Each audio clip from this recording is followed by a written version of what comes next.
Masakit na siyang manalita na pagbibintangan ako magnanakaw, doon ako galit na galit. Ibibigay daw po kanya sa inyo. Abay, napakaswerte naman ng Beyonce. Ha? Napakaswerte naman kung ibibigay niya. Swerte. Ayan, grabe yung mapait na sinapit ni Dr. Love. Pambihira naman. Masakit man isipin pero ito po yung totoo. Yan po yung mainit na issue na hanggang ngayon ay trending pa rin. Ayan, sa buong Kalingap. Grabe, at ang matindi pa nga po nito mga Kalingap, yung nakakagulat na katotohanan. Nasa kabila ng mga isyong ito, ay talagang sangkot pa rin ang love team ng EDC.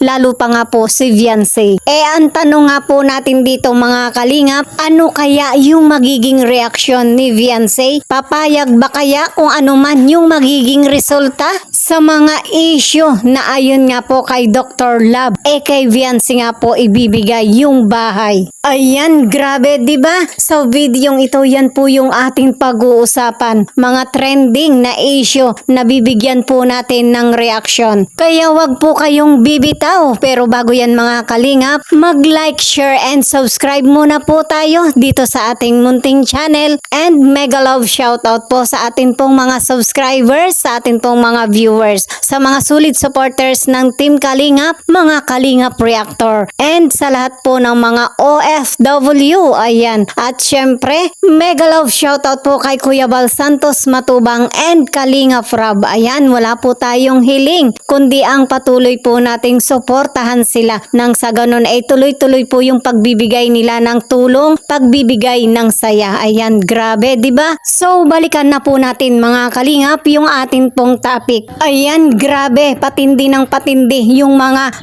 issue na nangyayari. Mga revelasyong nakakagulat na hindi po natin aakalain na ito ay mangyayari. Kinikilala bilang isang reactor, charity vlogger ng Kalingap, kilalang scouter ng EDC.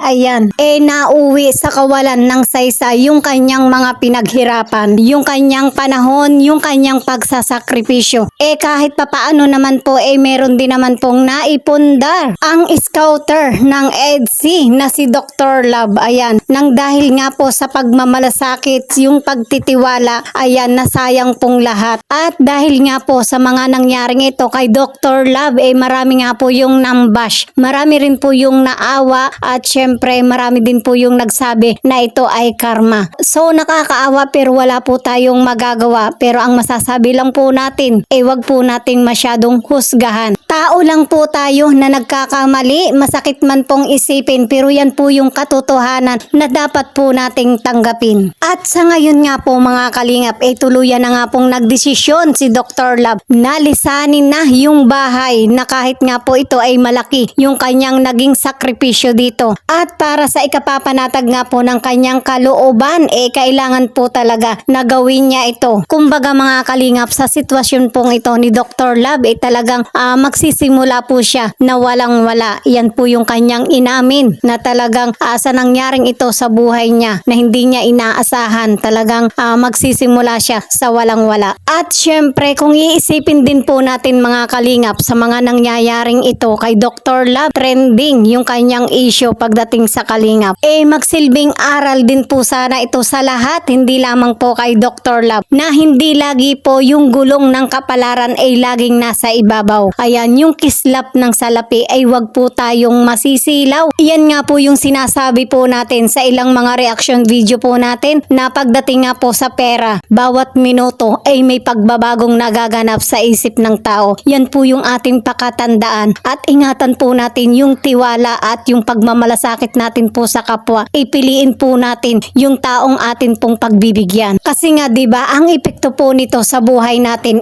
dalawa lang po yung magiging resulta. Maswerte po tayo kung ito po ay maganda yung patutunguhan at syempre malas po tayo kung ang magiging resulta naman po nito ay hindi maganda. Ayan, yan po yung mangyayari sa atin. At syempre bilang payong kapatid mga Kalingap, ayan, magtanim po tayo ng kabutihan nang sa ganun umani rin po tayo ng kabutihan sa ating buhay. Ayan, grabe 'di ba? So ayan mga Kalingap, sa kabilang banda, pag-usapan naman po natin yung patungkol nga po sa malaking bahay bahay na ipinagawa nga po ni Dr. Love na ito nga po sa ngayon ay lilisanin na dahil nga po sa matinding problema na nangyayari. Ang bahay na ito mga kalingap ay ibibigay po kay Beyonce. Ayan, matanggap kaya ba ito ni Beyonce? Bagamat wala pa nga po tayong opisyal na naririnig kay Beyonce patungkol nga po dito yung magiging reaksyon niya. Ito po mga kalingap ay bilang assumption. Alam po natin na talagang si Beyonce po ay napaka matalinong bata. Ayan, alam po niya kung saan po siya lulugar. Pagdating po sa ganitong mga issue, alam po natin na si Beyonce ay hindi po basta-basta nasasagpa na lamang, di ba? Bukod sa napakamatalinong bata, ay napakabait pa yang si Beyonce. Alam po niya kung basta-basta na lamang niya ba natatanggapin yung bahay. Pero alam po natin na pagdating sa mga isyong ito ay lubos naman po niyang naiintindihan yung nangyayari kay Dr. Love. Malamang sa malamang ay baka pa nga po naaawa itong si Beyonce kay Dr. Love, di ba? Sa pamilya nito. Syempre kahit sabihin pa na napakaswerte ni Beyonce, pero ito naman ay galing sa napakatinding issue. Sa kabilang banda, bago pa ito mapapunta kay Beyonce ay baka napakaraming mga kondisyones pa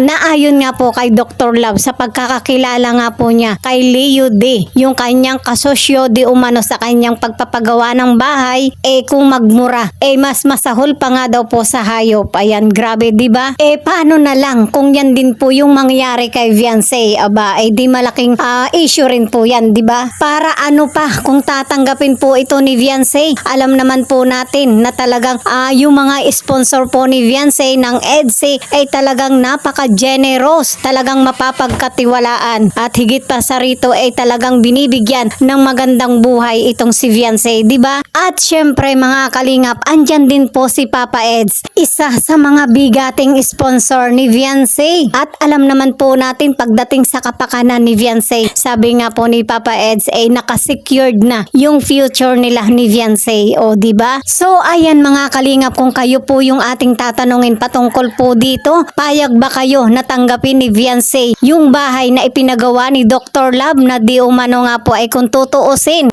iba po yung nagmamay-ari. Iyan po yung si Leo D. So kung may opinion po kayo mga kalingap, comment nyo na po yan dito sa ating comment section. So yan po yung magiging basihan po natin kung sakali man pong dumating yung pagkakataon na magbigay po ng reaction si Beyonce patungkol po dito. At yan po yung atin pong aabangan bilang official pong reaction o tugon ni Beyonce patungkol po dito. So ayan mga kalingap, dahil po dyan ay panoorin po natin yung maikling video clips mula po sa vlog ni Kuya Bal Santos Matubang. Pintahin niya yung unang umpisa hanggang sa matapos.